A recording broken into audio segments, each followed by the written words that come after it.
Hello tout le monde, je suis Mathilde, propriétaire de 2 juments, professeure des écoles et maman. Dans ce podcast, je partage avec vous mon quotidien et mes questionnements de propriétaire de chevaux à la maison. Je vous souhaite la bienvenue dans le 6e épisode du podcast Les 8 pieds dans le même sabot, l'hyperostose chez le chien.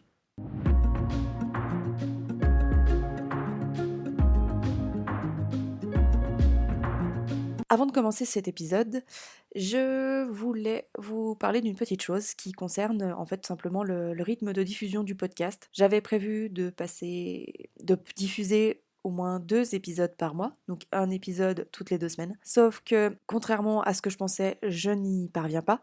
Donc, pour que le podcast puisse continuer à vivre, j'ai décidé de reprendre un rythme que j'avais auparavant, qui est d'une fois par mois.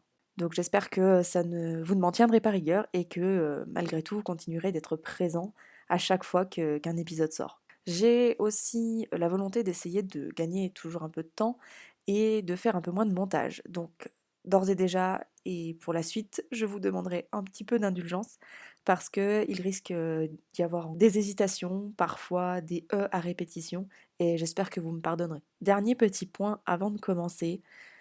Sachez que cet épisode a été assez compliqué à enregistrer. Je risque d'être fort dans l'émotion, mais je tenais quand même à le faire pour moi et pour que notre expérience serve à d'autres, parce que je pense que je ne suis pas la seule à avoir vécu cette situation. Et puis surtout, eh bien, c'est une maladie rare dont je vais parler qui touche peu de chiens finalement, surtout dans les conditions dans lesquelles on l'a eu. Et j'espère que ça pourra servir à quelqu'un qui ne comprend pas et qui est dans cette spirale un petit peu de méconnaissance et de rareté dans laquelle on a été et qui a été assez compliqué à gérer. Voilà, sur ce, je vous souhaite une bonne écoute.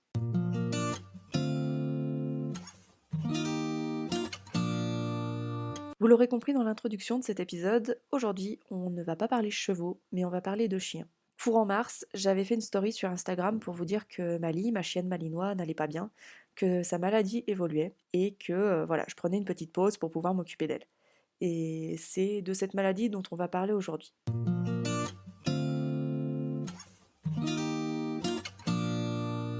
Avant d'entrer réellement dans le vif du sujet, sachez qu'à l'heure où j'enregistre ce podcast, nous avons décidé, depuis 1 mois et demi déjà, de rendre à Mali sa liberté. La maladie a évolué à tel point que c'était plus supportable pour elle. Les douleurs qu'elle engendrait lui rendaient la vie beaucoup trop difficile, elle souffrait tout le temps, ce qui l'empêchait de se déplacer, de manger, enfin bref, c'était un vrai calvaire pour elle. On n'arrivait plus du tout à la soulager. Elle avait quelques fois où les médicaments fonctionnaient suffisamment et la plupart du temps ça fonctionnait pas assez, donc elle avait mal, elle était vraiment pas bien et elle avait plus une locomotion qui lui permettait de vivre sa vie de chien comme elle l'aurait voulu et comme cela lui permettait d'être bien. En fait, elle était plus bien du tout et c'était trop difficile pour elle. J'espère donc qu'aujourd'hui elle est libérée de ses douleurs et qu'elle a retrouvé toutes ses capacités physiques pour courir après son nœud et continuer de jouer. Qu'elle a retrouvé sa force et tout ce qui la caractérisait avant d'être malade. Voilà, j'en ai fini avec ce début d'épisode. Vous sentez, j'imagine à ma voix que je suis fort dans l'émotion. Et je pense que ça va me suivre un peu tout le long. Donc excusez-moi s'il y a des moments ma voix s'enraille et si je perds un peu mes mots.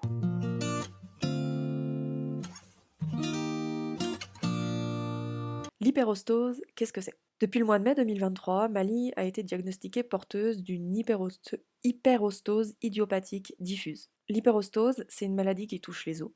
On parle d'hyperostose quand les cellules osseuses se multiplient de manière importante autour des os, et notamment autour des tendons et des ligaments.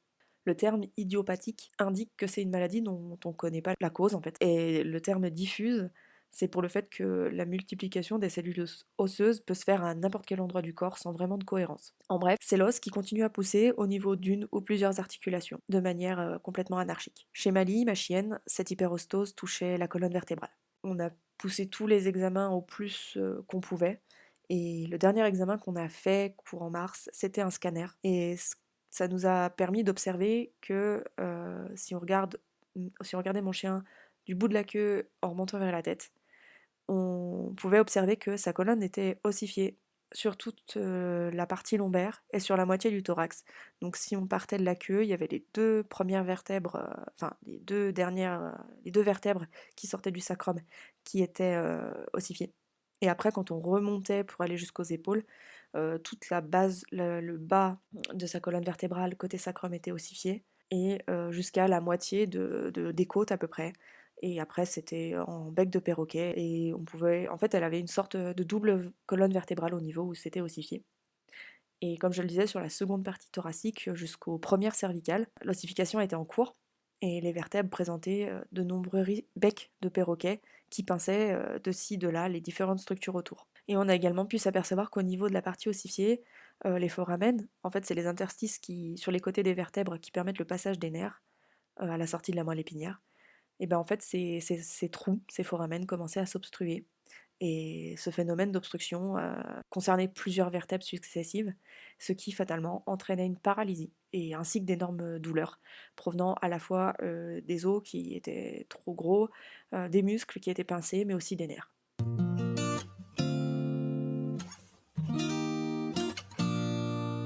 Voilà un petit peu pour ce qui était de ce qu'on a pu observer de ce qui se passait réellement dans son dos. Par rapport aux symptômes qui nous ont permis de diagnostiquer la maladie de Mali, faut savoir que cette maladie, on a pu poser le diagnostic seulement après de longs mois, voire même de longues années d'errance. La maladie a été diagnostiquée en 2023, mais il faut savoir qu'avant ça, on avait eu des doutes sur plusieurs autres maladies depuis quelques années déjà. Le premier symptôme qui est apparu, c'était à ses 4 ans. Elle avait une boiterie sur un postérieur. C'était le droit, si je ne me trompe pas. Et cette boiterie, elle sortait un petit peu de nulle part. Ce premier signe, ça nous a d'abord fait penser à de la dysplasie. Mais bon, on avait fait des radios, on avait vérifié, et on a pu éloigner entre guillemets ce problème puisque rien ne donnait à présager qu'elle avait quelque chose au niveau des hanches. Et du coup, de ce fait, on avait pensé qu'elle s'était simplement fait une élongation et qu'elle avait juste un problème musculaire à ce moment-là. Enfin, à savoir quand même que ces boiteries, elles revenaient de manière assez récurrente, toujours à peu près au même moment de l'année, courant septembre, enfin fin août, début septembre, mais qu'on n'avait pas forcément de raison à ça en fait. Le second symptôme qu'on a pu observer, c'était un changement de comportement à la maison. C'est vraiment quelque chose qu'on a observé sur les derniers temps avant le diagnostic. C'est quand les douleurs sont devenues vraiment trop difficiles à gérer pour la chienne. Elle s'est mise à paniquer, littéralement. Elle n'arrivait plus à se poser, elle faisait des allers-retours dans la maison, et ces moments de panique arrivaient surtout la nuit. Il lui arrivait de venir nous réveiller pour aller marcher 5 à 6 fois dans la nuit, et ce problème de douleur a entraîné des soucis de comportement qui ont fini par devenir très problématiques, dans le sens où elle a fini par anticiper les douleurs et par associer des bruits de la maison à ces douleurs, justement. Le dernier symptôme que l'on a révélé après son diagnostic, c'était en fait l'agressivité qu'elle pouvait avoir envers les autres chiens. Elle était réactive chien, mais en fait, on s'est aperçu que c'était pas parce qu'elle était mal sociabilisée ou mal éduquée, mais que c'était par rapport au fait qu'elle avait peur d'avoir mal. On s'est rendu compte que certains contacts avec les autres chiens pouvaient être beaucoup trop forts pour elle et lui créer des douleurs. Et de ce fait, elle s'est mise à anticiper les réactions, enfin les rencontres, et plutôt que de se faire mal, elle préférait aller directement dans l'agressivité pour être sûre que l'autre chien ne vienne pas. Sauf que ça marchait pas toujours. Et on a pu mettre ce symptôme en lumière uniquement après avoir commencé les traitements. Parce que j'ai très vite remarqué qu'une fois la douleur gérée, elle en avait plus rien à faire en fait des autres chiens, et là où elle réagissait avant, il y avait plus de réaction. Donc c'est vraiment ça qui m'a fait dire que le problème de comportement de ma chienne n'était pas lié à un problème de comportement en tant que tel, mais bien à un problème de douleur physique. Et il faut le dire, tous ces symptômes que j'ai relevés sur ma chienne, ils sont quand même assez trompeurs, parce qu'à mon sens, ils peuvent être le signe d'un millier d'autres problèmes différents. Et c'est d'ailleurs ce qui nous a empêché de diagnostiquer Mali plus tôt, je pense. Comme j'ai dit, on a d'abord pensé à une dysplasie, ensuite on a été dirigé vers des troubles du comportement, et c'est vraiment suite à une énième crise de douleur où elle s'est échappée pendant plusieurs heures, où on l'a perdue carrément en pleine nuit. On l'a retrouvée le lendemain matin, toute perdue, enfin vraiment pas très bien, l'arrière-train qui fonctionnait de moins en moins bien. Et au départ, on a vraiment eu peur parce qu'on a pensé qu'elle s'était fait percuter par une voiture ou par un autre animal, un animal sauvage notamment. Et c'est suite à ça qu'on est allé chez le véto, qu'on a fait des radios pour vérifier le bassin. Et comme elle trouvait rien au bassin, la véto s'est dit on va faire une radio de la colonne. Et c'est là qu'on a vu qu'en fait rien n'était cassé, mais qu'il y avait un problème de ce qu'on appellera arthrose avec des gros guillemets qui s'était installé et qui était vraiment devenu pour le coup très très difficile à gérer pour elle. Et c'est à ce moment-là qu'on a compris qu'en fait, tous les problèmes de comportement qu'on pouvait observer, comme la panique à la maison, l'agressivité envers les autres chiens, etc., eh bien, c'était pas lié à une mauvaise éducation ou à une mauvaise gestion de son environnement de vie, mais que c'était lié à des douleurs qui lui rendaient la vie impossible.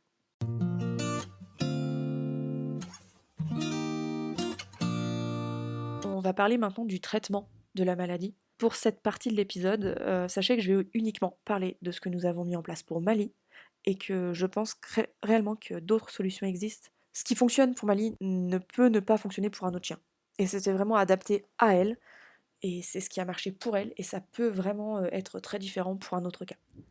Un autre point aussi, c'est que j'essayerai de pas donner des noms de médicaments qu'on a utilisés, et surtout je ne donnerai pas la posologie. Si votre animal a un souci de santé, référez-vous à votre vétérinaire. C'est la seule personne qui sera capable de vous dire quoi mettre en place en première intention, et vous verrez ensuite pour adapter les traitements à votre contenance, mais avec lui. Maintenant que j'ai fait ce petit disclaimer, je vais pouvoir vous parler un peu plus librement de ce qui a été mis en place pour ma chienne. Dans un premier temps, et pour toute la suite du traitement, on a cherché à gérer la douleur et à la diminuer le plus possible.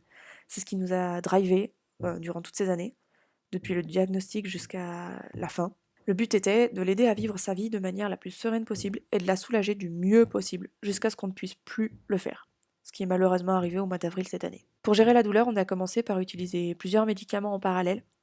Ensuite, nous avons cherché à réduire les quantités et surtout le nombre de médicaments administrés pour ne garder plus que les plus utiles. On a eu des corticoïdes, des antidouleurs généraux, des antidouleurs nerveux. Les antidouleurs généraux, c'est ceux qui ont été retirés le plus rapidement car c'était pas vraiment des plus utiles.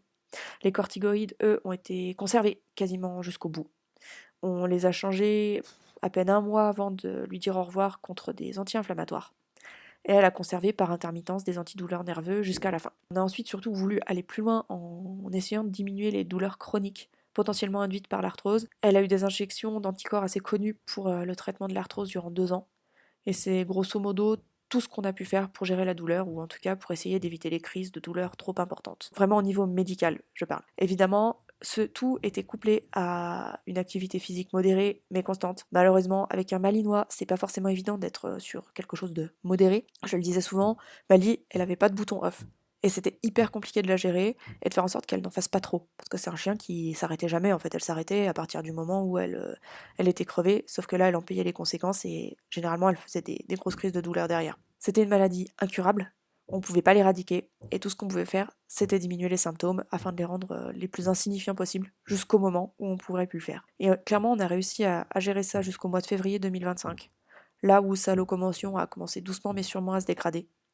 Et c'est à partir de ce moment qu'on a commencé à se questionner sur les traitements qu'elle avait, et où on a commencé à les modifier. Malgré tout, elle a eu plusieurs crises de douleur assez importantes. Elle se paralysait de plus en plus de l'arrière-train, jusqu'au moment où elle a plus pu bouger sans souffrir. Et c'est là que on a pris la décision la plus difficile de notre vie, mais on savait que il fallait le faire pour elle.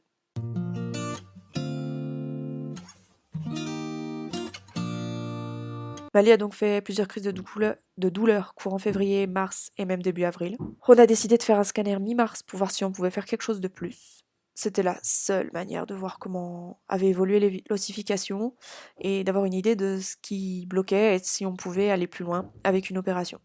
Ce qu'on a pu voir, c'est que l'ossification avait vraiment beaucoup évolué et qu'elle bloquait de nombreuses sorties de nerfs au niveau de la colonne, ce qui expliquait la paralysie progressive des postérieurs, ainsi que les douleurs beaucoup plus prononcées. Malheureusement, vu qu'on a vu tout ça par rapport au blocage des différents nerfs, on a vu qu'il y avait trop d'endroits touchés, que trop d'endroits étaient bloqués.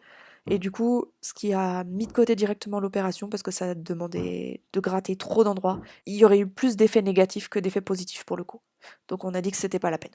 Et c'était d'un commun accord avec les vétérinaires. Du coup, après tout ça, on a choisi de lui donner de nouveau des médicaments. Donc les corticoïdes, que j'ai dit précédemment, ont été remplacés par des anti-inflammatoires. Et on a continué les antidouleurs nerveux. Les postérieurs sont restés à la traîne et la locomotion a commencé à continuer à se dégrader. Pour pallier au fait que les pattes traînaient sur le sol et qu'elles s'abîmaient et qu'elles s'ajoutaient de la douleur en plus, on l'avait équipée de chaussons de protection afin d'éviter qu'elle se blesse davantage. Et on avait même investi dans un petit chariot qui lui permettait de se déplacer avec un petit peu plus de facilité quand c'était trop difficile pour elle. Mais ça n'a pas été concluant pour le coup, étant donné qu'il y avait beaucoup trop de douleur dans la partie thoracique. Et à cause des becs de perroquet, puis de la hernie discale qu'on avait remarqué lors du scanner, le chariot lui provoquait des douleurs. Ou en tout cas, je pense que ça pouvait amener à des pincements, et ce qui a fait que ça l'a pas vraiment soulagée. Dans tous les cas, on a fait au mieux pour la soulager. Je répète ce mot depuis tout à l'heure, mais c'est vraiment ce qui nous importait le plus. Et pour lui offrir la plus belle vie possible, malgré tout ça.